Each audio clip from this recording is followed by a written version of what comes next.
अध्याय 2451 स्वर्गीय बिजली पर्वत ने अपना मालिक बदल लिया। 4 उसके स्वर्णिम बिजली तलवार डोमेन से तुरंत चरमराहट की ध्वनि निकली, मानो वह टूटने के कगार पर हो। और वास्तव में वांग टेंग ने अपने गोल्डन लाइटनिंग स्वॉर्ड डोमेन के चारों ओर छोटी छोटी दरारें देखीं। ये दरारें लगातार चौड़ी होती जा रही थीं। बिजली नरक क्षेत्र। वांग टेंग की निगाहें तत्परता से चमक उठीं। वह चकित था। वह अपने क्षेत्र को एक जेल में बदल रहा है, एक ऐसा पिंजरा जो इतना भयानक है कि इसमें प्रवेश करने वाला कोई भी क्षेत्र अस्तित्व में नहीं रह सकता और अनिवार्य रूप से उसे खदेड़ दिया जाएगा और कुचल दिया जाएगा। कितना दमनकारी क्षेत्र है।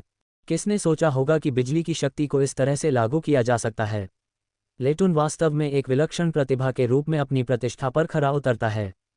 हार स्वीकार करो, लेटुन की आवाज़ दूर से गूंजी। मुझे अपना अंतिम कार्ड इस्तेमाल करने के लिए मजबूर करने के लिए तुमने पहले ही खुद को उत्कृष्ट साबित कर दिया है। एक ब्रह्मांड मंच मार्शल योद्धा इतनी ऊंचाइयों को प्राप्त करता है, यहाँ तक कि हार में भी तुम अपना सिर ऊंचा रख सकते हो। यह आदमी थोड़ा घमंडी लगता है। वांग टेंग की अभिव्यक्ति व्यंग्यात्मक हो गई और वह अपना सिर हिलाते हुए आहें भरने से खुद को नहीं रोक सका। मैं अन्य तरीकों का सहारा लेने का इरादा नहीं रखता था। क्या झंझट है। क्या लेटुन की पुतलियां सिकुड़ गईं। क्या उसने सही सुना। क्या इस आदमी के पास कोई और उपाय था। क्या हाइब्रिड डोमेन उनका सबसे मजबूत कदम नहीं था। अचानक एक अशुभ अनुभूति ने उसके हृदय को जकड़ लिया, फिर भी वह इस पर विश्वास करने को तैयार नहीं था। चूंकि यह डोमेन पर्याप्त मजबूत नहीं है, इसलिए मैं दूसरे डोमेन पर स्विच करूंगा, वांग टेंग ने टिप्पणी की। इसके साथ ही उसे घेरने वाला गोल्डन लाइटनिंग स्वॉर्ड डोमेन अचानक गायब हो गया और उसकी जगह एक और डोमेन ने ले ली जो बिना किसी बाधा के आगे बढ़ गया। इस दृश्य को देखकर दर्शक हतप्रभ रह गए, उनके चेहरे पर स्तब्धता के भाव उभर आए। ये कितना साहसिक कार्य है। उन्होंने कभी किसी ऐसे व्यक्ति को नहीं देखा था जो युद्ध के दौरान डोमेन बदलने में इतना माहिर हो। क्या उसे किसी बाधा से डर नहीं लगता था। अब भी वह लेटुन के भयानक बिजली के नरक क्षेत्र से घिरा हुआ था।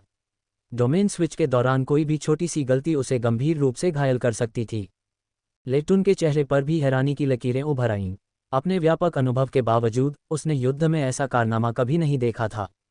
सबसे महत्वपूर्ण बात यह थी कि प्रतिद्वंद्वी सफल हो गया था। वह ज्यादा सोच विचार नहीं कर पाया और तुरंत अपनी नज़र वांग टेंग से फूटने वाले डोमेन की ओर घुमा ली। उसे यकीन नहीं हो रहा था कि दूसरी पार्टी उससे भी ज्यादा मजबूत डोमेन को बुला सकती है। पहले से ही संकरित क्षेत्र काफी दुर्जय था। एक ब्रह्मांड मंच मार्शल योद्धा इतनी ताकत के दो क्षेत्रों को कैसे बुला सकता है। उसने इस पर विश्वास करने से इनकार कर दिया, लेकिन वह ये नहीं जानता था कि वांग टेंग के पास जो ज्ञान है वह उसके सिर में सिहरन पैदा करने के लिए काफी है। इस समय लेटुन ने उस डोमेन को स्थिर रूप से देखा। वह समझ सकता था कि यह एक अग्नि डोमेन था और यह कोई हाइब्रिड डोमेन नहीं था। यह केवल एक विशेषता वाला अग्नि डोमेन था। फिर भी इतने कम डोमेन के बावजूद यह उसके लाइटनिंग हेल डोमेन का डटकर सामना करता रहा और टूटने का कोई संकेत नहीं दिखा। यह चुपचाप वहां खड़ा रहा, मानो उसकी अज्ञानता और अहंकार का मजाक उड़ा रहा हो। यह कैसे संभव है। लेटुन इस वास्तविकता को स्वीकार नहीं कर सका। उसका लाइटनिंग हेल डोमेन न केवल वास्तविकता चरण के चौथे स्तर तक पहुंच गया, बल्कि उसने इसमें प्रथम श्रेणी की उत्पत्ति ऑफ लाइटनिंग को भी एकीकृत किया। फिर भी इस आदमी का अग्नि डोमेन अभी भी उसके डोमेन को अवरुद्ध करने में कामयाब रहा। तुम हार गए हो, वांग टेंग की आवाज़ हल्के से गूंजी।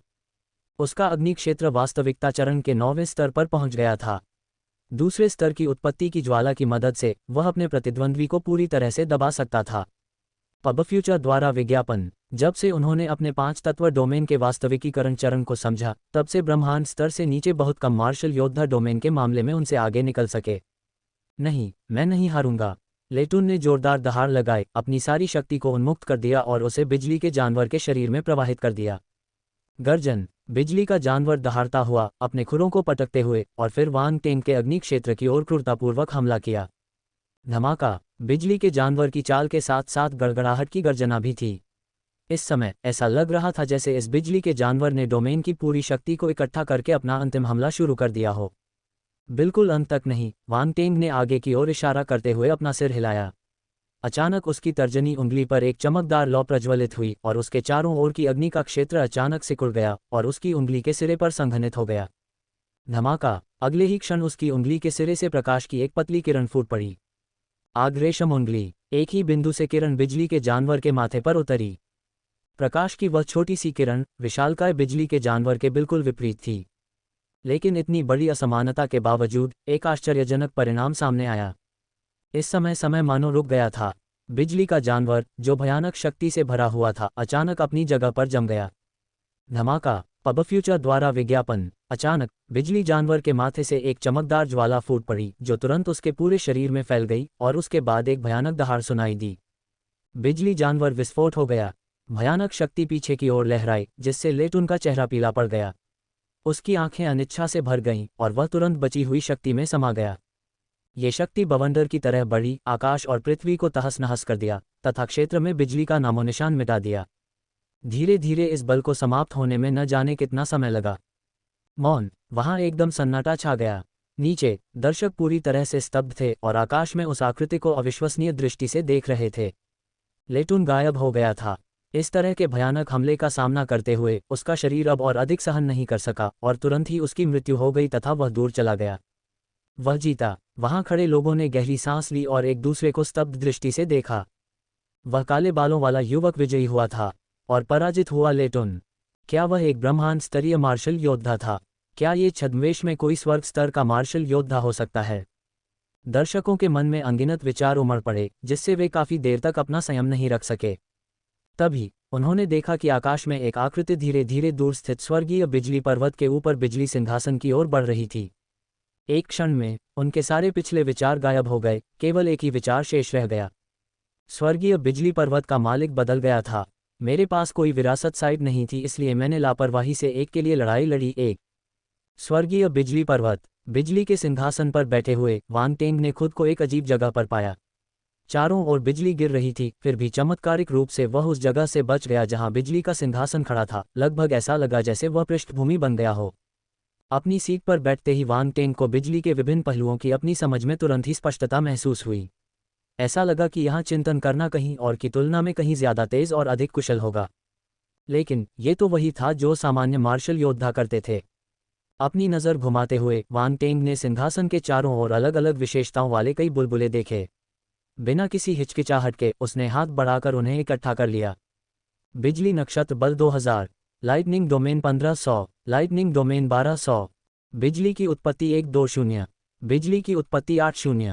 अल्पविराम। तुरंत एक एक करके गुण बुलबुले वांग टेंग की ओर एकत्रित हो गए और तेजी से मौलिक शक्तियों और अंतर्दृष्टि में परिवर्तित होकर उसके शरीर और मन में विलीन हो गए। Ads by pub future. Wang Teng की विभिन्न विशेषताएं एक बार फिर उभरी। संग्रह की यह लहर लीटुन द्वारा इस स्थान पर आधे महीने में अर्जित अंतर्दृष्टि और साधना के बराबर थी, लेकिन इसके बारे में किसी को पता नहीं चला। वांग टेंग मंद मंद मुस्कुराया। उसकी निगाहें दूरी की ओर चली गईं, जहां लेटुन के साथ उसकी लड़ाई के दौरान छोड़े गए विशेष बुलबुले बने हुए थे। वांग टेंग लेटुन की युद्ध तकनीकों और यहां तक कि उसके क्षेत्र ज्ञान से काफी ईर्ष्या करता था। एक शीर्ष प्रतिभा द्वारा छोड़ी गई अंतर्दृष्टि सामान्य व्यक्तियों की पहुंच से बहुत परे थी।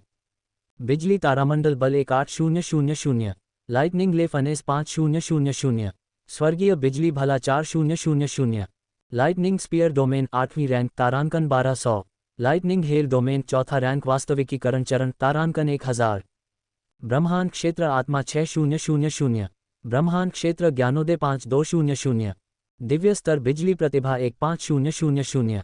अल्पविराम। Ads by pub future. बहुत बढ़िया। वांग टेंग की आंखें चमक उठीं जब उसने तुरंत ही लेटुन द्वारा छोड़े गए विशेष बुलबुले में से वह चीज खोज ली जिसकी उसे तलाश थी। एक बार फिर उन्होंने लाइटनिंग ले फनेस के गुणमान प्राप्त कर लिए, कुल 5000 अंक, जो पहले की तुलना में काफी अधिक थे। तुरंत ही वांग टेंग के मन में अंतर्दृष्टि गहरी होने लगी, जिससे इस मार्शल तकनीक में उनकी निपुणता तेजी से बढ़ने लगी। लाइटनिंग ले फनेस ब्रह्मांड चरण 1500 विशेष। कुछ ही क्षणों में लाइटनिंग ले फनेस में वांग टेंग की दक्षता एक स्तर आगे बढ़ते हुए निपुणता से विशेषज्ञता के स्तर तक पहुंच गई। उसे ऐसा महसूस हुआ जैसे वह मात्र एक इशारे से बिजली ले फनेस की छाया को आसानी से उत्पन्न कर सकता है, जिसकी शक्ति लेटुन के संस्करण के बराबर थी। लेटुन के साथ तलवारें पार करने के बाद वांग टेंग को लाइटनिंग ले फनेस की शक्ति की सीमा का पता चल गया था। अब जब उसने इसे विशेष स्तर तक महारत हासिल कर ली थी, तो उसे विश्वास था कि यह लेटुन से बहुत पीछे नहीं रहेगा। इसके अलावा उसके पास स्वर्ग पृथ्वी आपदा बिजली थी। वह इसे बिजली ले फनेस में मिला सकता था और इसकी शक्ति बढ़ा सकता था। यह एक ऐसा लाभ था जो किसी और के पास नहीं था। एक कीमियागर के रूप में वांग टेंग की पहचान के साथ लाइटनिंग ले फनेस निस्संदेह लेटुन की तुलना में उनके हाथों में कहीं अधिक प्रभावकारिता प्रदर्शित करेगी। इसके बाद उसके मन में अंतर्दृष्टि की एक और लहर उमड़ पड़ी, जो निस्संदेह स्वर्गीय बिजली के भाले की थी। 4000 विशेषता अंकों के साथ वांग टेंग की इस शाश्वत चरण प्राचीन मार्शल तकनीक की समझ एक बार फिर बढ़ गई। स्वर्गीय बिजली भाला प्राचीन शाश्वत चरण 2000 अच्छी तरह से वाकिफ। विशेषता पैनल पर नजर डालते हुए वांग टेंग ने स्वर्गीय बिजली भाले की नींव से लेकर अच्छी तरह से वाकिफ चरण तक की प्रगति देखी, इसी तरह एक स्तर से आगे बढ़ते हुए। हालांकि एक बार जब यह अच्छी तरह से वाकिफ चरण तक पहुंच गया तो इसे फिर से ऊपर उठाना आसान नहीं होगा। इसके लिए केवल विशेषता मूल्यों में 10,000 अंक की आवश्यकता होगी। स्वर्गीय बिजली भाले के बारे में लेटून की समझ शायद अच्छी तरह से वाकिफ स्तर से आगे नहीं बढ़ी थी। एड्स बाय पब फ्यूचर, या फिर उन्होंने इसे अपनी पिछली लड़ाई में इस्तेमाल किया होगा। हालांकि अंततः उन्होंने इसका उपयोग नहीं किया क्योंकि उन्हें एहसास हुआ कि स्वर्गीय बिजली भाले पर उनकी महारत वांग टेंग को हराने के लिए पर्याप्त नहीं थी। वांग टेंग की ताकत ग्रेगरी से कहीं अधिक थी। वह ग्रेगरी को हराने के लिए अपने कुशल स्वर्गीय बिजली भाले का उपयोग कर सकता था, लेकिन वह वांग टेंग को नहीं हरा सकता था। एक प्राचीन शाश्वत चरण मार्शल तकनीक के रूप में स्वर्गीय बिजली भाला निर्विवाद रूप से शक्तिशाली था, लेकिन जिस स्तर पर उन्होंने इसमें महारत हासिल की थी वह अभी भी अपर्याप्त था। स्वर्ग चरण के मार्शल योद्धा के लिए अनंत चरण की युद्ध तकनीकें समझना और विकसित करना बहुत कठिन था। स्वर्गीय बिजली पर्वत की विरासत के अस्तित्व के बिना वह शायद इसे अच्छी तरह से जानने में भी सक्षम नहीं हो पाता। अंततः ऐसा इसलिए हुआ क्योंकि वांग टेंग बहुत ही असामान्य था। इसके बाद 8वीं रैंक के लाइटनिंग स्पीयर डोमेन के बारे में जानकारी मिली। लेटून ने 2 डोमेन में महारत हासिल की, जिनमें से एक लाइटनिंग स्पीयर डोमेन था जो 8वीं रैंक पर पहुंच गया था और उसकी भाला तकनीक से प्रभावित था। ये काफ़ी शक्तिशाली था। वांग टेंग के साथ अपनी लड़ाई में उसे कई बार लाइटनिंग स्पीयर डोमेन को मुक्त करने के लिए मजबूर होना पड़ा, जिससे वह अपनी सीमा तक पहुंच गया। लाइटनिंग स्पीयर डोमेन 4200/8000 8वीं रैंक। हालांकि इन विशेषता मूल्यों से यह स्पष्ट था कि वांग टेंग के शोषण से उनका लाइटनिंग स्पीयर डोमेन लगभग समाप्त हो गया था। इससे पहले उसके पास 3000 अंक की विशेषताएं थीं। अब उसके पास केवल 1200 अंक बचे हैं। अगर वह खेती जारी रखता तो उसे कुछ भी नहीं मिल पाता। मुझे लगता है कि यह उसकी सीमा है, वांग टेंग ने कुछ निराश महसूस करते हुए अपना सिर हिलाया। दूसरा डोमेन लाइटनिंग हेल डोमेन था। वांग टेंग को इसकी शक्ति की गहरी समझ थी क्योंकि इसने उसके गोल्डन लाइटनिंग स्वॉर्ड डोमेन को लगभग चकनाचूर कर दिया था। उसे यह स्वीकार करना पड़ा कि यह डोमेन दुर्जय था। खास तौर पर बिजली की शक्ति के अनोखे इस्तेमाल ने वांग टेंग की जिज्ञासा को जगा दिया। अब जब उसे प्रासंगिक जानकारी मिल गई थी तो उसने तुरंत अपनी आंखें बंद कर लीं और उस पर चिंतन करना शुरू कर दिया। अंतर्दृष्टि के कुछ अंश उसके मन में तैरने लगे, उसकी स्मृति का हिस्सा बन गए, तुरंत उसके मन की गहराई में अंकित हो गए, मानो उसने उन्हें बहुत समय से समझ रखा था। लाइटनिंग हेल डोमेन 1000/4000 वास्तविकीकरण चरण चौथा चरण। मैं समझ गया। वांग टेंग की आंखें अंतर्दृष्टि से चमक उठीं, मानो वह पहले से ही कुछ गहन बात समझ गया हो। वास्तव में बिजली के नरक क्षेत्र में रहस्यमय परिवर्तन हुए थे। इन जानकारियों को प्राप्त किए बिना उसे लगा कि वह शायद इतने गहरे परिवर्तनों की कल्पना नहीं कर सकता था। मेरे पास कोई विरासत साइट नहीं थी, इसलिए मैंने लापरवाही से एक के लिए लड़ाई लड़ी। 2 बिजली को जेल में बदल दिया गया। पूरा क्षेत्र इस जेल की सीमा में कैद हो गया। सभी बलों को एक बिंदु की ओर संकुचित कर दिया गया, जिससे बिजली की पूरी शक्ति को मुक्त किया जा सके। यह आसान लग रहा था, लेकिन ऐसा नहीं था। बहुत से लोग अपने क्षेत्र को जेल में बदलने के विचार को समझ नहीं पाए। बिजली का इस्तेमाल हमले के प्राथमिक साधन के रूप में नहीं बल्कि दबाव के स्रोत के रूप में किया गया था। इस अप्रत्यक्ष मार्ग को अपनाने से क्षेत्र को अकल्पनीय भयानक शक्ति प्राप्त हुई। क्या इस विधि को अन्य डोमेन पर भी लागू किया जा सकता है? वांग टेंग के दिमाग में एक गहरी बात कौन थी। इसके अलावा मेरा चुंबकीय डोमेन इस संपीड़न बल को और भी अधिक भयानक बना सकता है, जिससे डोमेन की शक्ति में बहुत वृद्धि होगी। ये वांग टेंग के लिए एक और लाभ था। लेटून के पास चुंबकीय क्षेत्र नहीं था, इसलिए वह केवल बिजली की शक्ति का उपयोग करके दबाव का एक निश्चित स्तर लागू करके ही संपीड़ित कर सकता था। लेकिन वांग टेंग मौजूदा दबाव के ऊपर चुंबकीय डोमेन लागू कर सकते थे, जिससे दबाव तुरंत कई स्तरों तक बढ़ जाता था। अविश्वसनीय। वांग टेंग खुशी से फूले नहीं समा रहे थे। उन्हें एक सफलता मिल गई थी। इससे पहले उन्होंने उल्काओं के उतरने की गति को बढ़ाने के लिए केवल चुंबकीय डोमेन को फ्लेमिंग मैग्नेटिक उल्का डोमेन में एकीकृत किया था। लेकिन अब उन्हें एहसास हुआ कि वे संपीड़न के लिए चुंबकीय बल का भी उपयोग कर सकते हैं, जिससे इसका दबाव बढ़ जाता है। हालांकि लाइटनिंग हेल डोमेन और फ्लेमिंग मैग्नेटिक मेटियोर डोमेन 2 पूरी तरह से अलग डोमेन थे। उन्हें सामान्यीकृत नहीं किया जा सकता था। वांग टेंग की बिजली नरक डोमेन की समझ वास्तविकता चरण के चौथे स्तर तक पहुंच गई थी। अगर वह चुंबकीय डोमेन को जोड़ देता तो यह बेहद शक्तिशाली होता। दुर्भाग्यवश यह अभी भी ब्रह्मांड क्षेत्र के छठे स्तर पर था और 7वें स्तर तक नहीं पहुंचा था। साधना के बाद के चरणों में अपनी तात्विक शक्ति को बढ़ाना कुछ हद तक चुनौतीपूर्ण था। इसके लिए समय की आवश्यकता थी, जिसे वांग टेंग जल्दी नहीं कर सकता था। हालांकि वांग टेंग को लगा कि उसका मैग्नेटिक डोमेन अभी भी थोड़ा कमज़ोर है। ये सिर्फ तीसरे स्थान पर था और दूसरे डोमेन के बराबर नहीं आ सकता था। अगर वह अपनी पूरी क्षमता का इस्तेमाल करना चाहता था तो उसे लगातार सुधार करने की ज़रूरत थी। वांग टेंग के मन में कई तरह के विचार कौंधे जब उसने इस बात को मन में नोट कर लिया और अवसर आने पर इसमें सुधार करने की योजना बनाई। पब फ्यूचर द्वारा विज्ञापन। अंत में उसने अपने नक्षत्र बिजली बल को देखा। एक विशाल लड़ाई के बाद उसका नक्षत्र बिजली बल फिर से उठ खड़ा हुआ। तारामंडल बिजली बल 45,600/60,000 ब्रह्मांड चरण छठा स्तर।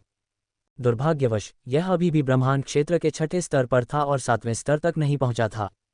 साधना के बाद के चरणों में अपनी तात्विक शक्ति को बढ़ाना कुछ हद तक चुनौतीपूर्ण था।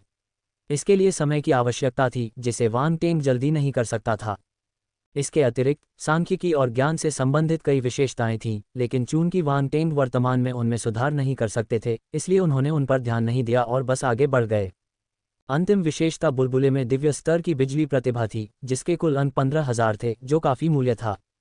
वांग टेंग आश्चर्यचकित था। ऐसा लग रहा था कि लेटुन के पास कोई विशेष बिजली का शरीर नहीं था। उसके पास केवल एक दिव्य स्तर की बिजली प्रतिभा थी। हालांकि लेटुन द्वारा गिराए गए गुण मूल्यों को देखते हुए उनकी दिव्य स्तर की बिजली प्रतिभा काफी दुर्जेय थी। इस दिव्य स्तर की बिजली प्रतिभा ने वांग टेंग को भी महत्वपूर्ण सहायता प्रदान की। उनकी बिजली प्रतिभा भी दिव्य स्तर पर थी, इसलिए यह विशेषता उनकी बिजली प्रतिभा को और अधिक मजबूत बना सकती थी। ग्रेगरी की लाइटनिंग स्पिरिट फिजिक पहले से ही प्राप्त होने के बावजूद कौन एक मजबूत प्रतिभा को अस्वीकार करेगा। दो प्रतिभाओं का संयोजन अंततः एक प्रतिभा की तुलना में अधिक शक्तिशाली साबित हुआ। दिव्य स्तर बिजली प्रतिभा 35,000/50,000।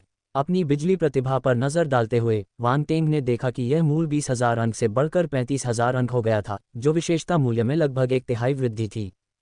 यदि वह ऐसा कुछ और बार करता तो वांग टेंग की दिव्य स्तर की बिजली प्रतिभा अमर स्तर तक पहुंचने में सक्षम हो सकती थी। इसमें कोई संदेह नहीं था कि अमर स्तर की प्रतिभाएं कितनी शक्तिशाली थीं। पब फ्यूचर द्वारा विज्ञापन। यदि वह इसे अमर स्तर तक बढ़ा सके तो निस्संदेह ये वांग टेंग की बिजली शक्ति साधना के लिए एक महत्वपूर्ण वरदान होगा। सांस। सभी विशेषता बुलबुले की गणना करने के बाद वांग टेंग ने हल्की सी आह भरी और अपने शरीर और मन को आराम महसूस किया। अब जबकि उसके पास स्वर्गीय बिजली पर्वत है तो फिलहाल ये कोई समस्या नहीं होनी चाहिए। लेटुन को पराजित करने के बाद यह असंभव था कि कोई अन्य उसे चुनौती देने का साहस करे जब तक कि कोई अत्यंत मूर्ख न हो। वांग टेंग की उपलब्धियां बिना किसी भाग्य के उनके प्रयासों से अर्जित की गई थीं। कई लोगों ने इसे प्रत्यक्ष रूप से देखा, इसलिए इसमें कोई संदेह नहीं था, भले ही वह सिर्फ एक ब्रह्मांड मंच मार्शल योद्धा था।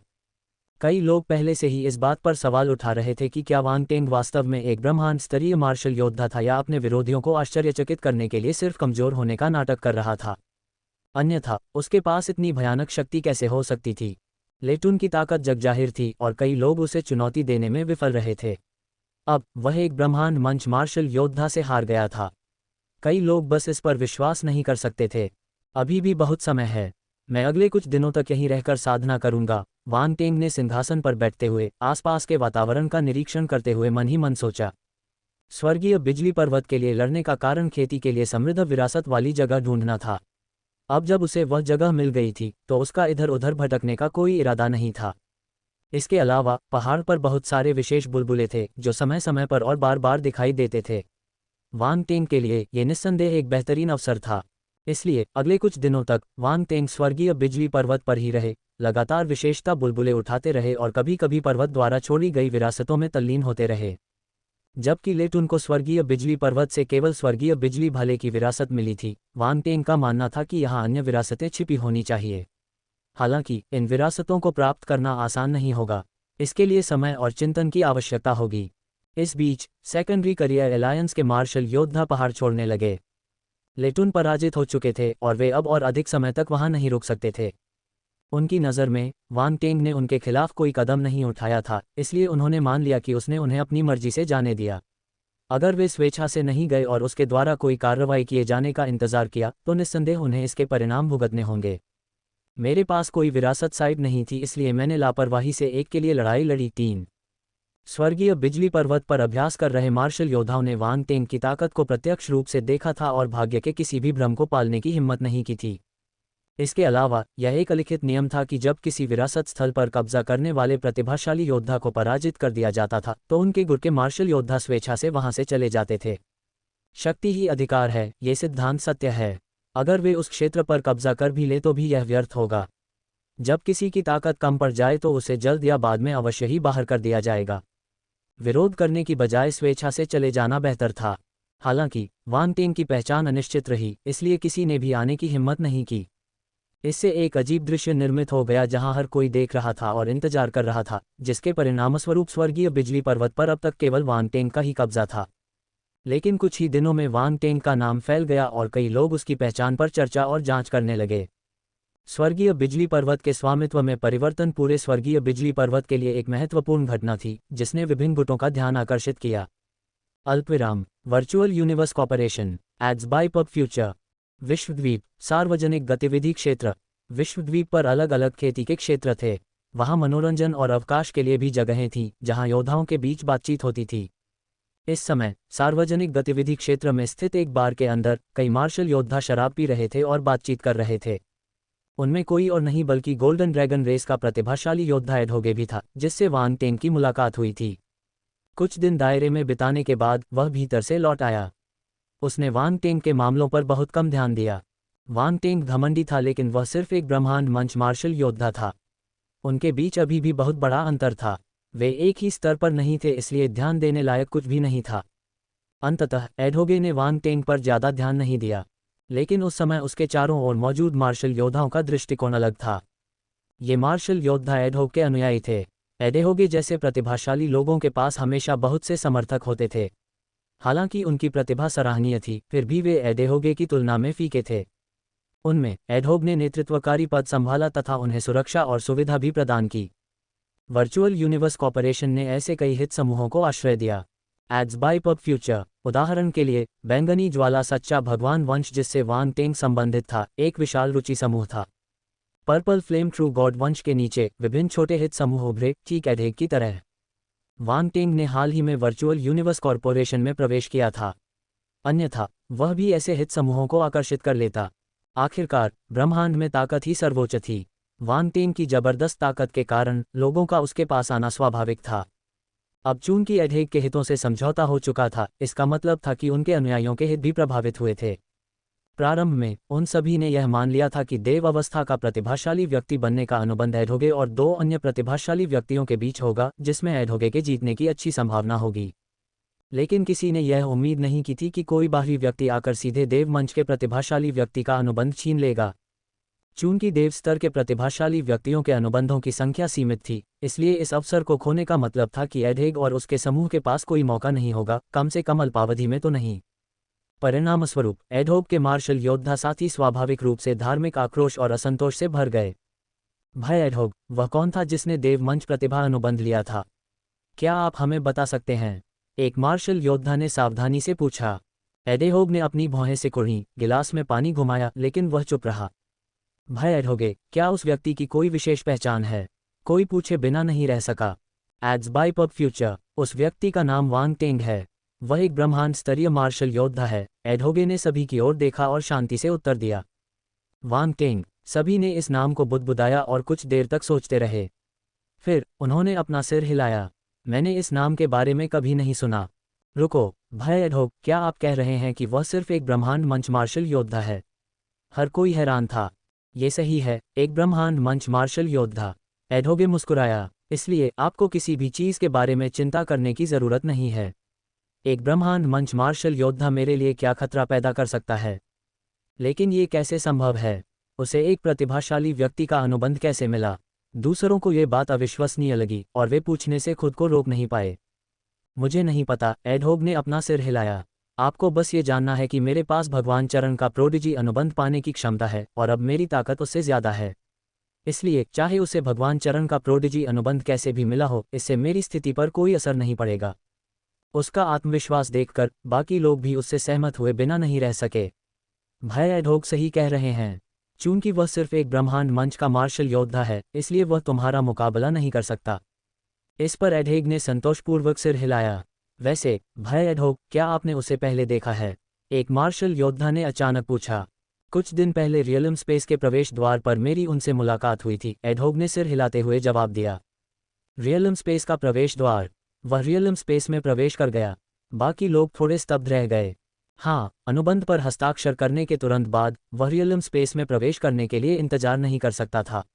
उसे जल्द या बाद में वहां कष्ट सहना ही होगा, एडहोग ने अपना सिर हिलाते हुए व्यंग्य किया। हा, सभी को होश आ गया और वे जोर से हंसने लगे। ऐसा लगता है कि जिस प्रतिभाशाली व्यक्ति को देव मंच का प्रतिभाशाली व्यक्ति बनने का अनुबंध मिला है, वह बहुत घमंडी है। बुरी बात यह है कि वह नहीं जानता कि रियलम स्पेस कैसा है। जब हमने पहली बार अंतरिक्ष क्षेत्र में प्रवेश किया तो हमें एक सबक सिखाया गया। यह अभी भी हमारी यादों में ताज़ा है। मेरा मतलब है, अब जब मैं इसके बारे में सोचता हूं तो मेरा चेहरा अभी भी थोड़ा दर्द महसूस करता है। मेरे पास कोई विरासत साइट नहीं थी, इसलिए मैंने लापरवाही से एक के लिए लड़ाई लड़ी। 4 वह सिर्फ एक ब्रह्मांड चरण मार्शल योद्धा है। अगर वह रियल्म स्पेस में प्रवेश करता है तो उसे कोई लाभ नहीं मिल पाएगा। भीड़ की बातें सुनकर एडहेग अपनी आंखों में तिरस्कार का भाव दिखाने से खुद को नहीं रोक सका। आखिरकार नौसिखिए तो नौसिखिए ही होते हैं। जब वे बातचीत कर रहे थे तो लोगों का एक समूह बार में आया और किसी बात पर गर्मागर्म चर्चा करते हुए सबका ध्यान अपनी ओर आकर्षित कर रहा था। क्या तुमने सुना है? स्वर्गीय बिजली पर्वत का मालिक बदल गया है। स्वर्गीय बिजली पर्वत का मालिक बदल गया। क्या तुम मजाक कर रहे हो? मुझे याद है कि स्वर्गीय बिजली पर्वत को सेकेंडरी करियर अलायंस के लेटुन द्वारा नियंत्रित किया जाता है और उसकी ताकत हमेशा से ही अडिग रही है। लेटुन हार गया। क्या आप गंभीर हैं? हाँ, बहुत से लोग इसके बारे में जानते हैं। ये पहले से ही हर जगह फैल रहा है। अरे, लेटुन भी हार गया। वह कौन है? वह किस गुट से है? उस योद्धा का नाम वांग टेंग है, लेकिन अभी तक हमें यह नहीं पता कि वह किस सेना से संबंधित है। वांग टेंग? मैंने ऐसे प्रतिभाशाली बिजली मार्शल योद्धा के बारे में कभी नहीं सुना है। क्या उसे गुप्त रूप से किसी बल द्वारा विकसित किया जा सकता है? पब फ्यूचर द्वारा विज्ञापन। अल्पविराम। ब्रह्मांड बहुत बड़ा था, इसलिए अलग अलग गुटों के बीच खबरों का प्रवाह सहज नहीं था। इसलिए बहुत से लोग वांग टेंग को नहीं जानते थे। जहां तक वर्चुअल यूनिवर्स कॉरपोरेशन की बात है तो वांग टेंग का नाम सिर्फ एक छोटे से दायरे में ही घूम रहा था। कई प्रतिभाशाली लोग इस बात से अनजान हैं कि वर्चुअल यूनिवर्स कॉरपोरेशन ने इतनी बड़ी उपलब्धि हासिल कर ली है। अधिकांश लोग ऐसे विलक्षण व्यक्तियों के संपर्क में आने के स्तर पर ही नहीं थे।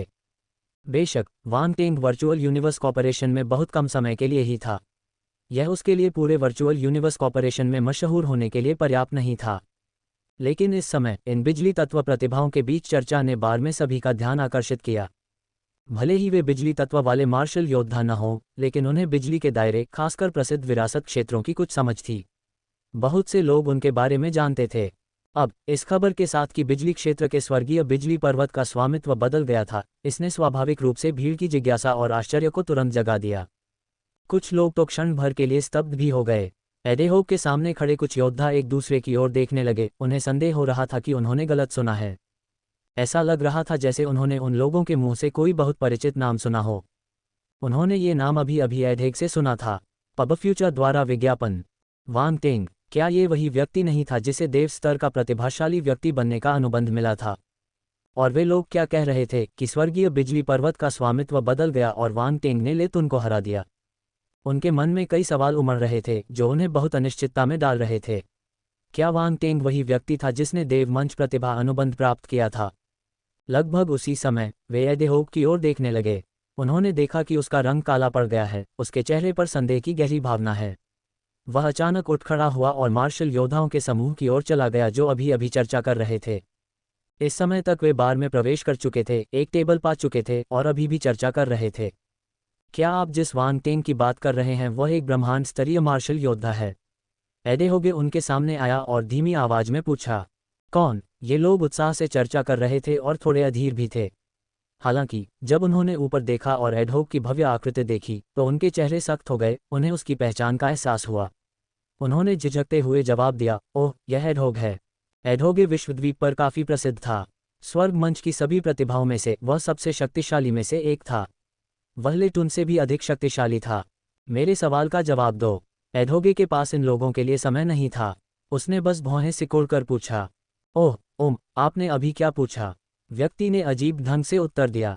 पब फ्यूचर द्वारा विज्ञापन। वांग टेंग वास्तव में एक ब्रह्मांड चरण मार्शल योद्धा है। ये वास्तव में आश्चर्यजनक हिस्सा है। हालांकि कई लोगों ने अनुमान लगाया कि वह एक ब्रह्मांड चरण मार्शल योद्धा नहीं है। वह अपनी क्षमता को छिपा सकता है। बगल में किसी ने एडहेग के सवाल को सुना और तुरंत जवाब दिया। इस प्रतिक्रिया से एडहेग का चेहरा तुरंत उदास हो गया। वहां मौजूद कुछ लोग थोड़े घबराए हुए थे, उन्हें समझ नहीं आ रहा था कि उनकी बातचीत के किस हिस्से ने इस आदमी को नाराज कर दिया। क्या वह उन पर भड़केगा नहीं? ये वांग टेंग कैसा दिखता है? एडहोगे ने फिर पूछा। वह काले बालों वाला एक युवा व्यक्ति है, जहां तक उसके रूप रंग की बात है। खैर, वह काफी सुंदर है। समूह ने एक दूसरे को देखा, बेहतर वर्णन नहीं कर पाए, लेकिन वे सभी उसे काफी सुंदर के रूप में याद करते थे, जिसने एक स्थायी छाप छोड़ी थी। एडहोगे, हे भगवान, काफी सुंदर है। उन्होंने उस व्यक्ति का विवरण पूछा, न कि यह कि वांग टेंग सुंदर है या नहीं। लेकिन विवरण से पता चलता है कि वे दोनों विशेषताएं मेल खाती थीं। एक, उसके बाल काले थे, और दूसरा, वह वाकई काफी सुंदर था। एडहोगे ने वांग टेंग को एक बार पहले भी देखा था और उसकी यादें ताज़ा थीं। आखिरकार, वर्चुअल यूनिवर्स कॉरपोरेशन में भी ऐसी सुंदरता दुर्लभ थी। एक पुरुष होने के नाते यह मेरे लिए लगभग शर्मनाक बात थी। रुको, अब इन विचारों का समय नहीं था। एडहोग ने अपने सामने खड़े युवक को घूरते हुए फिर पूछा, उसने लेटुन को कैसे हराया? लेटुन स्वर्ग मंच के मार्शल योद्धाओं में सबसे मजबूत प्रतिभाओं में से एक था। हालांकि एडहोगे ने उसे केवल कुछ बार देखा था और कभी उससे नहीं लड़ा था, वह जानता था कि लेटुन दुर्जेय है। अब ये सुनकर कि वह वांग टेंग से हार गया था, एडहोगे को विश्वास करना मुश्किल हो गया। बिना किसी संदेह के एडहोग को अब लगभग यकीन हो गया था कि उसके सामने खड़ा युवक वास्तव में वांग टेंग ही था। इसलिए वह पूरी कहानी जानना चाहता था कि वांग टेंग ने लेटुन को कैसे हराया। जैसे ही युद्ध का जिक्र हुआ, समूह उत्साहित हो गया। उन्होंने उत्सुकता से विवरण सुनाना शुरू कर दिया, मानो वे खुद उस अनुभव को फिर से जी रहे हों। इन बिजली मार्शल योद्धाओं के लिए स्वर्गीय बिजली पर्वत पर दावा करना निस्संदेह एक सम्मान था। वे चाहते थे कि वे वांग टेंग की जगह ले सकें और उस लड़ाई के नायक बन सकें, लेटुन को हरा सकें और स्वर्गीय बिजली पर्वत पर नियंत्रण कर सकें। सुनते सुनते एडहोग का चेहरा और भी गंभीर होता गया। उसने एक हल्की सी उम्मीद पाल रखी थी और मन ही मन अनुमान लगाया था कि वांग टेंग ने लेटुन को हराने के लिए किसी बाहरी ताकत का इस्तेमाल किया होगा। हालांकि वहां मौजूद लोगों के बयानों से उसे एहसास हुआ कि ऐसा कुछ और ही लग रहा था। वांग टेंग ने लेटुन को हराने के लिए अपनी ताकत पर भरोसा किया। ये बात तो उसके लिए और भी अस्वीकार्य थी। क्या यह आदमी सचमुच इतना ताकतवर था? ये लोग उत्साह से बातें कर रहे थे, लेकिन एडहोगे अब सुनने के मूड में नहीं था। उसे पहले से ही महत्वपूर्ण बातें पता थीं। अब केवल अफवाहें और उनके विचार ही बचे थे। सुनना समय की बर्बादी होगी। वह अपनी मूल सीट पर वापस आए बिना ही मुड़ा और सीधा बार से बाहर चला गया। अनुयायियों ने एक दूसरे की ओर देखा और जल्दी से उनका पीछा करने लगे। एडहोगे के व्यवहार से पहले ही कुछ समस्याओं का संकेत मिल चुका था। शायद वांग टेंग ही वह व्यक्ति था जिसे देवमंच प्रतिभा अनुबंध प्राप्त हुआ था। एक क्षण के लिए इन लोगों के हाव भाव अतुलनीय रूप से जटिल थे और उनके हृदयों को अकारण आघात पहुंचा। किसी ऐसे व्यक्ति से निपटना आसान नहीं था जिसने भगवान मंच की प्रतिभा का अनुबंध प्राप्त किया हो। इसके अलावा वह वर्चुअल यूनिवर्स कॉर्पोरेशन में प्रवेश करते ही प्रसिद्ध हो गया। वह निश्चित रूप से एक साधारण व्यक्ति नहीं था। अल्पविराम पब फ्यूचर द्वारा विज्ञापन। वांग टेंग को नहीं पता था कि बाहर की दुनिया में क्या हो रहा है। जब उसने अपनी आंखें खोलीं तो 8 दिन बीत चुके थे।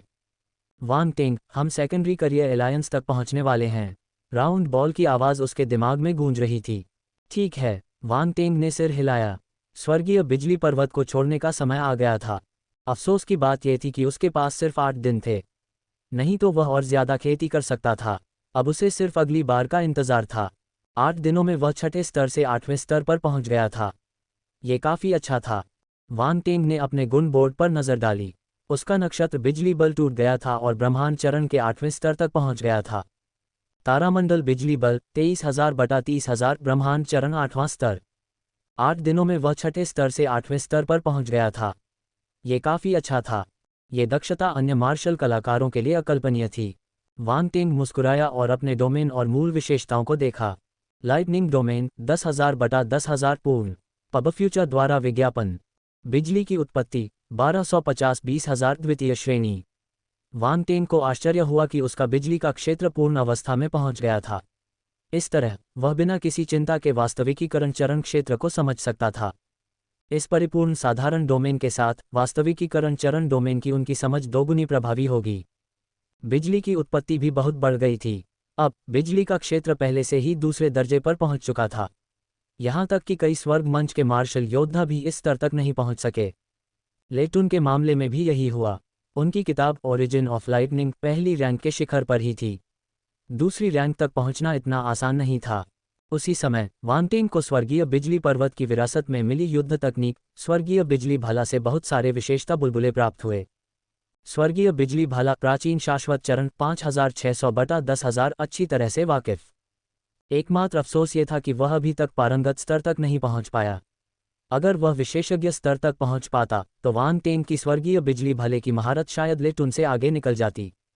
बेशक अगर लेटुन को पता चलता कि वानटेंग ने इतने कम समय में अपने स्वर्गीय बिजली भाले में इतना सुधार किया है तो उसकी आंखें शायद ईर्ष्या से लाल हो जातीं। स्वर्गीय बिजली पर्वत में अन्य विरासतें भी होनी चाहिए, लेकिन मैं उन्हें फिलहाल समझ नहीं पा रहा हूं। वानटेंग ने अचानक अपना सिर हिलाया। वह थोड़ा निराश था। पिछले कुछ दिनों में उसने कई बार दूसरों की विरासतों को समझने की कोशिश की थी। दुर्भाग्य से यह इतना आसान नहीं था। चाहे उसने कितनी भी कोशिश की, उससे सफलता नहीं मिली। वानटेंग बिजली के सिंहासन से उठ खड़ा हुआ और नीचे देखने लगा। राउंड बॉल, अगर मैं ये जगह छोड़ दूं तो क्या कोई आकर इस स्वर्गीय बिजली पर्वत पर कब्जा कर लेगा? पब फ्यूचर द्वारा विज्ञापन। मुझे ऐसा नहीं लगता। जब तक कोई आपको हरा नहीं देता तब तक किसी और को इस पद पर बैठने का अधिकार नहीं है। ये रियलम स्पेस का नियम है। कोई भी इसे नहीं तोड़ेगा। कोई भी इसे तोड़ने की हिम्मत नहीं करेगा, राउंड बॉल ने कहा। इसने हाल ही में बहुत शोध किया था। यह अच्छी बात है। मुझे अभी तक स्वर्गीय बिजली पर्वत की असली विरासत नहीं मिली है। अगली बार जब मैं आऊँगा तो मैं इसे आजमाऊंगा। वानटेंग ने अपने दिल में छोड़ो कहा और वहीं गायब हो गया। रियल्म स्पेस बहुत अजीब था। अगर कोई मरने के बाद बाहर निकलता है तो वे अगली बार प्रवेश करने पर विभिन्न रियल्म स्पेस के प्रवेश द्वार पर दिखाई देंगे। अगर वे सामान्य रूप से बाहर निकलते हैं तो वे अगली बार प्रवेश करने पर निकास द्वार पर दिखाई देंगे। ये बहुत अधिक सुविधाजनक था। इसके अतिरिक्त यदि कोई मर जाता है और बाहर निकल जाता है तो कुछ समय के बाद ही वह पुनः प्रवेश कर सकता है। जहां तक अंतराल की लंबाई का प्रश्न है, यह मार्शल योद्धाओं की आध्यात्मिक शक्ति पर निर्भर करेगा। आध्यात्मिक शक्ति जितनी प्रबल होगी, अंतराल उतना ही छोटा होगा, और इसके विपरीत। लेटुन को मरे हुए कई दिन हो गए थे और उसने रियल्म स्पेस में प्रवेश नहीं किया था क्योंकि उसका पुनर्जन्म का समय समाप्त नहीं हुआ था। यदि ऐसा नहीं होता तो अपने व्यक्तित्व के कारण वह किसी ब्रह्मांड मंच के योद्धा से हारना स्वीकार नहीं कर पाते। अगले ही पल वानटेंग वर्चुअल यूनिवर्स कॉरपोरेशन के प्रवेश द्वार पर दिखाई दिया। उसने अपने शरीर को अजीब नज़र से देखा। आध्यात्मिक शरीर का एक स्थान से दूसरे स्थान पर जाना वास्तव में एक विचित्र अनुभव था। रोफोर्ड कुछ ही दूरी पर क्रॉस लेग करके बैठा था। उसे लगा कि वानटेंग वापस आ गया है। उसने धीरे से अपनी आंखें खोलीं और देखा। सब खत्म हो गया। हाँ, वानटेंग ने सिर हिलाया। मैंने सुना है कि तुमने स्वर्गीय बिजली पर्वत पर कब्जा कर लिया है। रोफोर्ड ने अपनी आंखों में एक अजीब नज़र के साथ पूछा।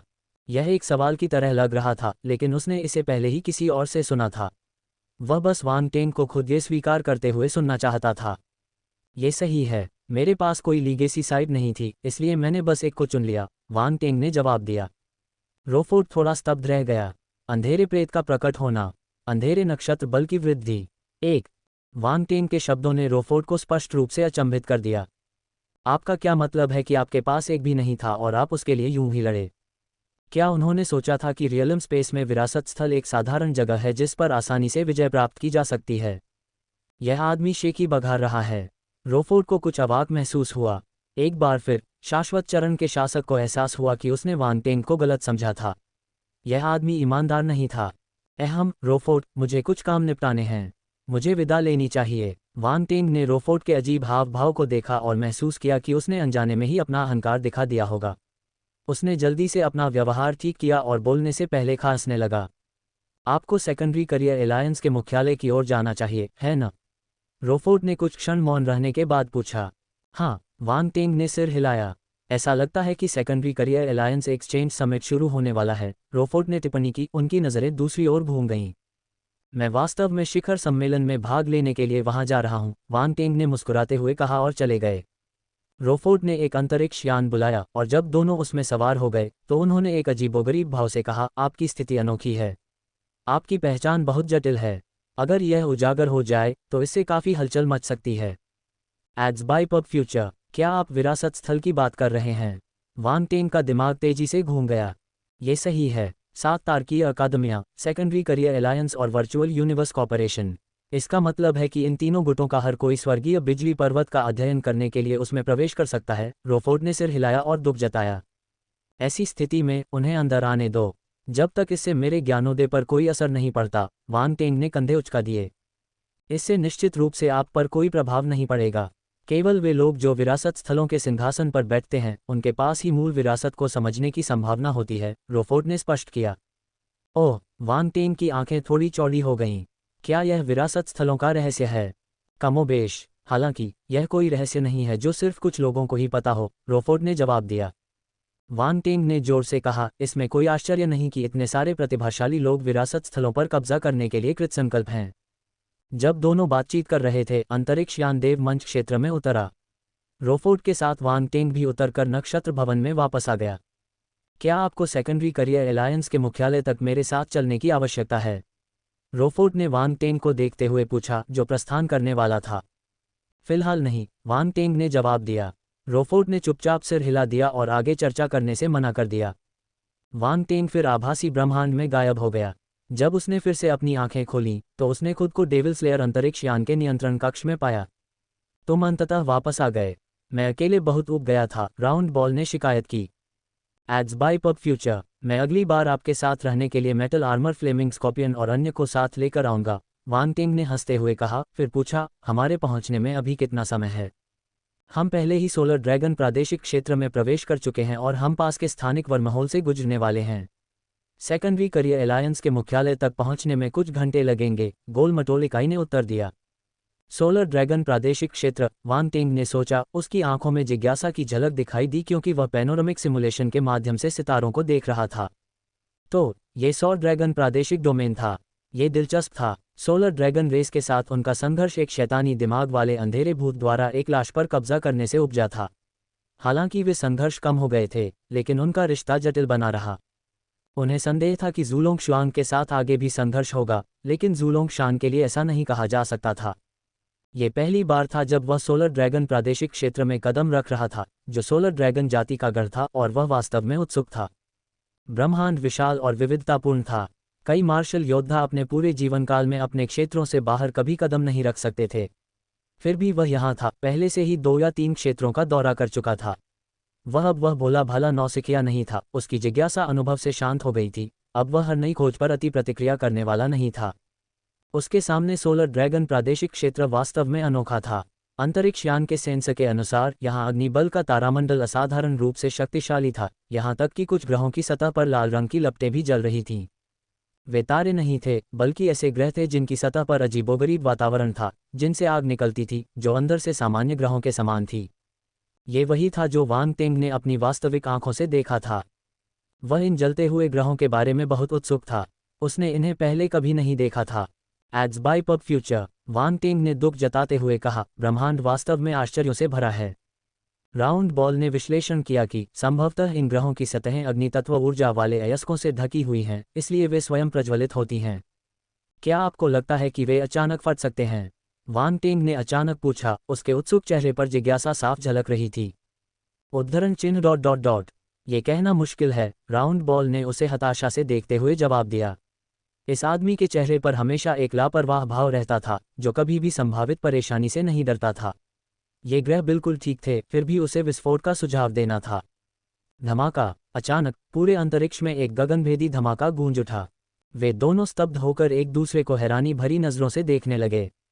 अभी क्या हुआ? उन्होंने विस्फोट का जिक्र किया और फिर विस्फोट हो गया। चलो देखते हैं क्या हो रहा है, वांग टेंग ने तुरंत कहा। राउंड बॉल ने बिना कुछ कहे सिर हिला दिया। ऐसे नाजुक क्षणों में वह हमेशा अपना सिर शांत रख सकता था और बेकार की बातों में कोई प्रयास बर्बाद नहीं करता था। उसने विस्फोट के स्रोत का पता लगाने के लिए अंतरिक्ष यान के स्कैनिंग सिस्टम को तुरंत सक्रिय कर दिया। जल्द ही उन्हें परिणाम मिलने लगे। ये हमसे 35 डिग्री की दिशा में है, बहुत दूर नहीं। यह कोई प्राकृतिक विस्फोट नहीं लगता। ऐसा लगता है जैसे कोई युद्ध कर रहा है, राउंड बॉल ने झिझकते हुए कहा। कोई युद्ध में है? वांग टेंग की आंखें चमक उठीं। अंतरिक्ष यान को छिपा दो, मैं जाकर देखता हूँ। ऐसा कहकर वह एयरलॉक की ओर बढ़ गया। राउंड बॉल ने तुरंत अंतरिक्ष यान का एयरलॉक खोल दिया, जिससे वांग टेंग बाहर उड़ सका। उसने अंतरिक्ष की तहों में स्वयं को छिपाते हुए अपना अंतरिक्ष आच्छादन क्रियान्वित किया और ध्वनि के स्रोत की ओर उड़ चला। वह भी ज्यादा दूर नहीं गया था कि उसे दूर पर युद्ध का दृश्य दिखाई दिया। अंधेरे प्रेत का प्रकट होना, अंधेरे नक्षत्र बल की वृद्धि। 2-0 में गड़गड़ाहट हुई और शक्ति सभी दिशाओं में फैल गई। एक एक करके ग्रह नष्ट हो गए। लेकिन यह उभरती हुई शक्ति काली थी। इसके अलावा इसमें एक दुष्ट अराजक इरादा था जो सामान्य बलों से काफी अलग था। वांग टेन को तुरंत ही एहसास हो गया कि कुछ गड़बड़ है। उसका चेहरा अचानक बदल गया। ये शक्ति उसके लिए बहुत जानी पहचानी थी। अगर यह कोई साधारण लड़ाई होती तो वह ऐसा रूप नहीं दिखाता, लेकिन अब उसे जो महसूस हो रहा था वह था डार्क फोर्स का समूह। वांग टेंग ने वास्तव में सॉ ड्रैगन प्रादेशिक डोमेन में डार्क फोर्स तारामंडल का सामना करने की उम्मीद नहीं की थी। यह अंधेरे भूत प्रेतों की पहचान थी। क्या ऐसा हो सकता है कि यहाँ भी अंधेरे भूत प्रेत थे? उसके मन में कई तरह के विचार कौंधे और वांग टेंग की अभिव्यक्ति थोड़ी सख्त हो गई। उसने लापरवाही बरतने की हिम्मत नहीं की और सावधानी से आगे बढ़ा। ब्रह्मांड में एक लोहे का नियम था, जो कोई भी अंधेरे भूतों के निशान खोजता है, अगर उसकी ताकत अनुमति देती है तो उसे तुरंत उन्हें खत्म कर देना चाहिए। कोई नरमी नहीं बरती जा सकती। अगर किसी की ताकत अपर्याप्त थी तो उसे तुरंत उच्च अधिकारियों को रिपोर्ट करना चाहिए और शक्तिशाली व्यक्तियों से अंधेरे भूतों से निपटने का अनुरोध करना चाहिए। अंधेरे प्रेतों से उत्पन्न खतरा पूरे ब्रह्मांड के लिए घातक था और इसमें लापरवाही की कोई गुंजाइश नहीं थी। यदि कोई दुर्घटना घटित हुई तो इसका प्रभाव पूरे ग्रह क्षेत्र पर पड़ सकता है तथा असंख्य प्राणी विनाश की ओर जा सकते हैं। तब युद्धरत योद्धाओं की हताहतों की संख्या इतनी अधिक होगी कि उसकी गिनती नहीं की जा सकेगी।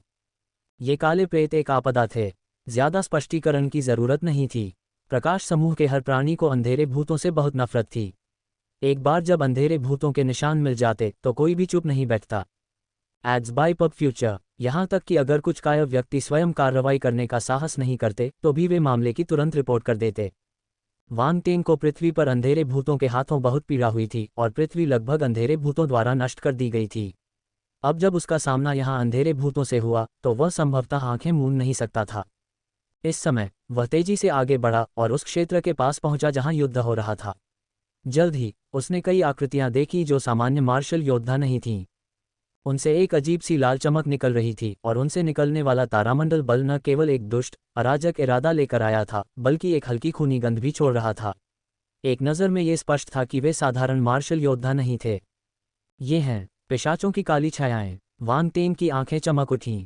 उसने तुरंत उन आकृतियों को पहचान लिया। पिशाचों के काले भूतों को पहचानना आसान था। वे दिखने में सुंदर थे, उनका रंग बहुत पीला था और उनकी पीठ से बड़े बड़े चमगादड़ के पंख निकल रहे थे जिससे उनका शरीर खोखला लग रहा था। वांग टेंग ने इस तरह के काले भूतों से कई बार सामना किया था और उनमें से कई को मार भी चुका था। वह उनसे अच्छी तरह परिचित था, लेकिन उसे समझ में नहीं आया कि यहाँ पिशाचों की काली छायाएं क्यों थीं। वांग टेंग को अचानक कुछ ध्यान आया। उसने अपनी भौहें सिकुड़ते हुए एक ग्रह की ओर देखा। पिशाचों के अंधेरे भूत एक ग्रह पर पागलपन से हमला कर रहे थे जिससे वह फट गया, आग और धूल में बदल गया। वह अपनी असली आंख को सक्रिय करने और करीब से देखने से खुद को रोक नहीं सका। अगले ही पल उसकी आंखों में एक अजीब सी चमक चमक उठी, मानो उसने कुछ अविश्वसनीय देख लिया हो। ग्रह के विस्फोट से उत्पन्न आग और धूल के बीच से एक विशाल कछुए का खोल फट गया और दूर तक उड़ गया। कछुए का खोल। वांग टेंग के मन में प्रश्न चिन्ह उठ रहे थे। वह सोच रहा था कि क्या वह सही देख रहा है। कछुए के खोल को घेरे हुए कई अंधेरे भूत। ये दृश्य बहुत विचित्र लग रहा था, है न? तो वह एक कछुआ सितारा जानवर था। वांग टेंग की असली आंख वास्तविक अवस्था के पूर्ण चरण तक पहुंच चुकी थी, इसलिए वह कई चीजों के आर पार देख सकता था। हालांकि वह कछुए के खोल के आर पार नहीं देख सकता था। Ads by pub future. कछुए के खोल की सतह जटिल रून से ढकी हुई थी। जब उस पर हमला किया गया तो उसमें से एक चमकदार सुनहरी बैंगनी रोशनी निकली जो काफी रहस्यमयी दिखाई दी। Boom boom boom. कछुए को भागने की कोशिश करते देख अंधेरे प्रेतों ने तुरंत उसका पीछा किया और उन्मत्त हमला बोल दिया। वे अधीर होते जा रहे थे और लगातार कछुए के खोल का पीछा कर रहे थे।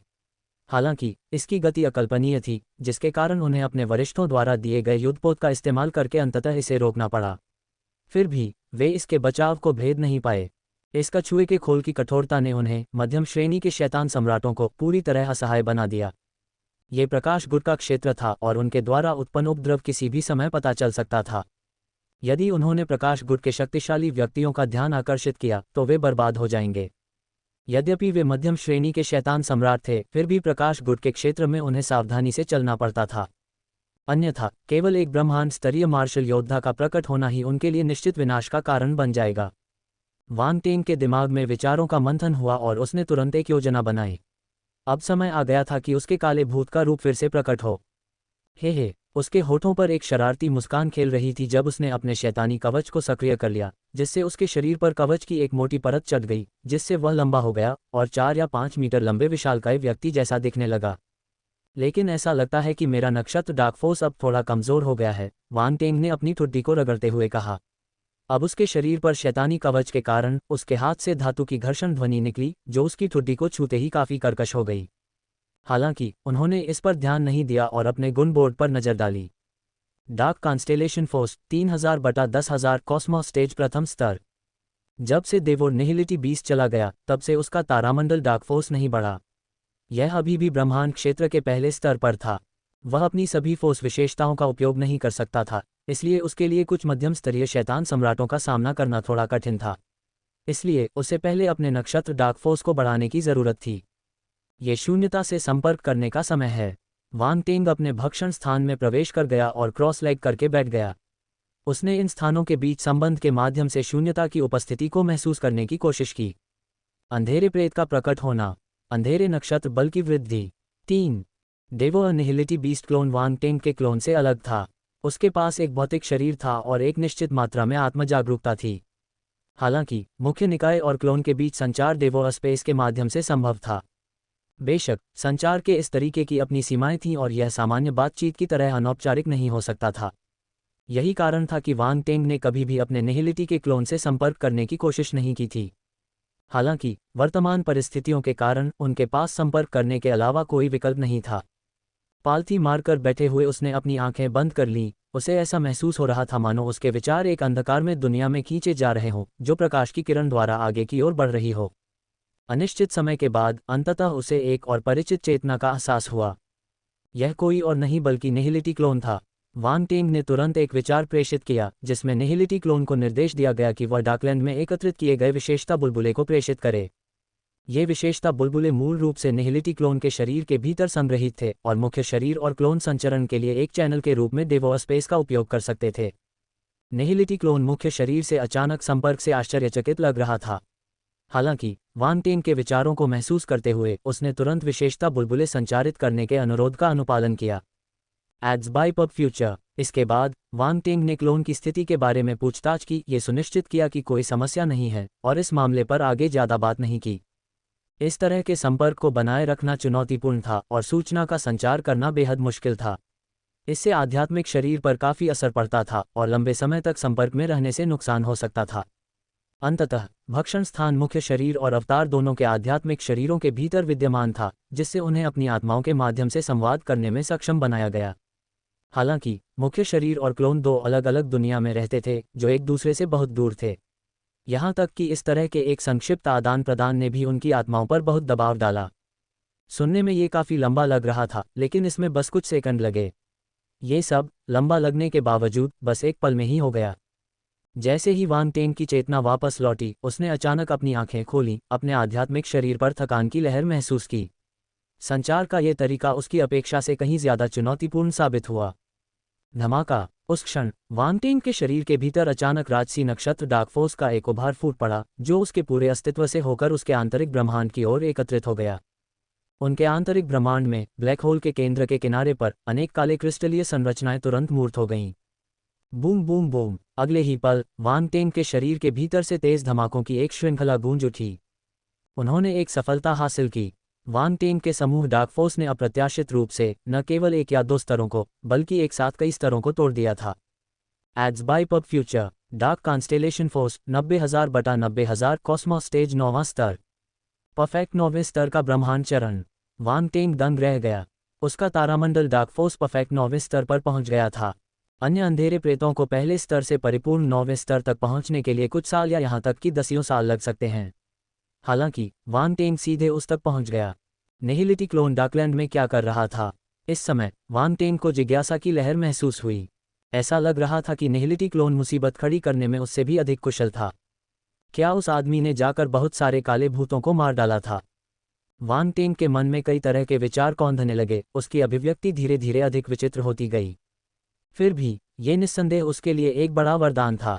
परिपूर्ण 9वें स्तर के ब्रह्मांड चरण में चढ़ने से उसे और अधिक अंधेरे तत्व क्षमताओं का उपयोग करने की अनुमति मिलेगी। वहां कौन है? अचानक पिशाचों के अंधेरे भूतों के बीच से एक दहाड़ की आवाज गूंजी। एक पिशाच जैसी काली छाया ने वांग टेंग की ओर देखा और भौहें सिकोड़ लीं।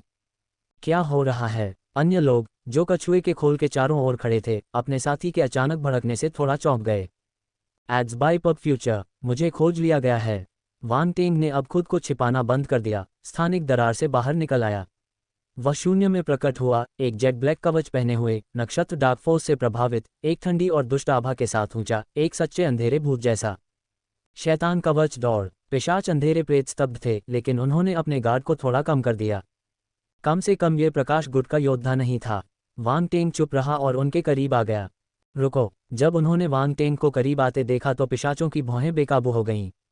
पिशाचों के बीच नेता ने अपना मुंह खोला और चिल्लाया, ठीक यहीं रुको।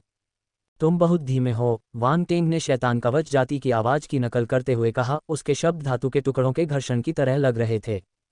क्या भगवान ने तुम्हें भेजा है? पिशाच अंधेरे प्रेत के हाव भाव तुरंत थोड़े बदल गए। वांग टेंग थोड़ा स्तब्ध रह गया। भगवान? क्या प्रभु? क्या ये अंधकार में प्रेत उच्च पदस्थ अंधकार में प्रेतों द्वारा भेजे गए थे? एक पल में उसने कई संभावनाओं पर विचार किया। शुरू में उसने इन पिशाच अंधेरे प्रेतों की अक्षमता का मजाक उड़ाने और हस्तक्षेप करने का इरादा किया था। उसे नहीं पता था कि उसके झांसे ने उन्हें अपना हाथ दिखाने पर मजबूर कर दिया था। इससे काम आसान हो गया। क्या ये पिशाच मूर्ख है? राउंड बॉल ने शिकायत की। यह अच्छा है जब वे थोड़े मूर्ख होते हैं। इससे उन्हें मूर्ख बनाना आसान हो जाता है, वांग टेंग ने हंसते हुए कहा। फिर विचार बदलने के साथ वह गंभीरता से बोलने लगा, एक बार फिर उन्हें धोखा देने के लिए तैयार। हालांकि पिशाच अंधेरे भूत नेता की आंखें चमक उठीं। अचानक कुछ एहसास हुआ। उसने सवाल किया, एक मिनट रुको, तुम सिर्फ एक निम्न स्तरीय शैतान सम्राट हो, गुरु तुम्हें नहीं भेज सकता था। तुमने मुझे एक पल के लिए चौंका दिया। वांग टेंग को लगभग लगा कि उसकी पोल खुल गई है, लेकिन पता चला कि वे केवल उसके स्तर के कारण ही संदिग्ध थे। उसने शांति से कहा, एक निम्न स्तरीय शैतान सम्राट? हे, भले ही मैं सिर्फ एक निम्न स्तरीय शैतान सम्राट हूं, फिर भी मैं तुम पिशाच कीटों के झुंड से ज्यादा शक्तिशाली हूं। अंधेरे प्रेत का प्रकट होना। अंधेरे नक्षत्र बल की वृद्धि।